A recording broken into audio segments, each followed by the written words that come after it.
সম্পদ আহরণের জন্য প্রধানকে আমরা চেষ্টা করছি।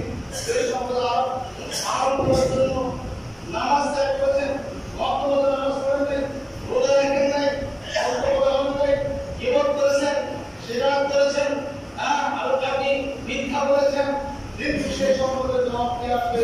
আপনার মুখের সমান আপনি ছাড়া পৃথিবীতে আর কেউ শুনবে না। আপনার সামনে যারা বসে আছে দিচ্ছে, দিচ্ছে, সেই ব্যক্তি পর্যন্ত শুনবে না। শুধু আপনি শুনবেন, দেখবেন ওই মুহূর্তে ওই মন্দিরের মৃত্যুর সময় এই কথা শুনে 200 পানি ছেড়ে দিবে। আপনারা সেটা অবলম্বন করবেন, দেখবেন সতর্কে। এটা ওই মুহূর্তে দেয় সবাই শুনতে পারেন। এই জন্য এটা পরীক্ষা, এখানে সবকিছু নষ্ট করে দিবে এমনটা নয়।